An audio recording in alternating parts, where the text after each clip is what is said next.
Hello, and welcome to A Calmer Life After 50. This is a channel about money, work, health, and everyday life after 50, with less pressure and more peace of mind. Today, I want to talk about retirement, but not in a scary way, not as a countdown, not as a warning, not as a race to reach one perfect number. I want to talk about a calmer way to think about retirement. Recently, I saw an article about how much money people should have before they retire. The number was large, very large. For a moment, I felt that familiar pressure. Is this enough? Am I too late? Should I have done more? Maybe you have felt this too. We see a number, and suddenly retirement feels like a test. If we have enough, we pass. If we do not have enough, we fail. But I do not think retirement should be seen only that way. Of course, money matters. We need to know our numbers. We need to understand income, savings, pensions, investments, and expenses. But retirement is not only a money problem. It is also a life change, and life changes are easier to face when we slow down and look at them clearly.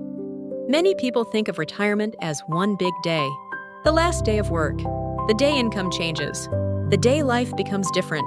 But in reality, retirement is more like a long change. It begins before we leave work. It continues after we leave work.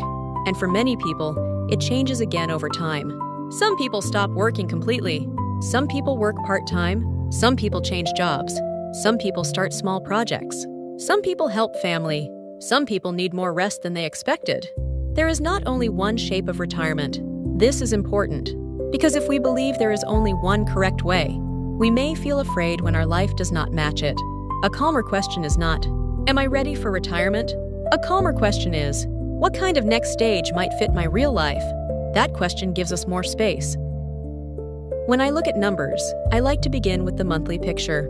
Not because it explains everything, but because it makes the future less vague.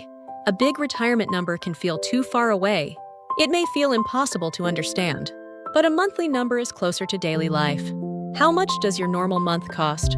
How much is housing? How much is food? How much is healthcare? How much is transportation? How much do you spend on family, hobbies, travel, or small pleasures? This does not need to be perfect. You do not need a beautiful spreadsheet. You do not need to track every small purchase forever. You only need a simple picture. My life costs about this much each month. That one sentence can make retirement feel less like a dark cloud. It gives you a place to begin. The next step is to ask what may change later. Some expenses may go down. For example, commuting costs may decrease. Work clothes may matter less. You may eat out less for work reasons. But some expenses may go up. Healthcare may increase. Home repairs may become more important. You may want more money for hobbies, travel, or time with family. You may need to help someone close to you. This is why retirement planning is not only about cutting expenses. It is about understanding your life. Some costs disappear. Some costs grow. Some costs become more important because they protect your quality of life. When we look at this calmly, we can make better choices. There are many articles that say, you need this much money to retire. These numbers can be useful as a reference, but they can also create fear. The problem is that one number cannot describe every life. Some people own a home. Some people rent. Some people live alone. Some people support family. Some people have health concerns. Some people are happy with a simple life. Some people want to travel often. So when you hear a retirement number, do not let it become a judgment of your life. Use it as information. Then come back to your own numbers, your income, your expenses, your health, your home, your family, your pace. Your life is not an average. Retirement is also about time. This part is easy to forget. We spend many years with work at the center of the week. Work gives structure. It gives a schedule. It gives people to talk to. It gives a reason to leave the house. It may also give stress, tiredness, and pressure. Both can be true. So when we think about retirement, we should not only ask, how much money will I have? We can also ask, how will I spend my days? Who will I talk to? What will give my week rhythm? What will help me feel useful? What will help me rest? These questions are not small. A life with enough money can still feel empty if the days have no shape. And a simple life can feel rich if the days have meaning, rest, and connection. I like the idea of a soft plan. A soft plan is not a perfect plan. It does not pretend to know everything. It gives you direction, but it can change. For retirement, a soft plan might include 3 parts. First, your basic monthly costs. Second, your possible income sources. This may include savings, pension, investments, part-time work, or other income.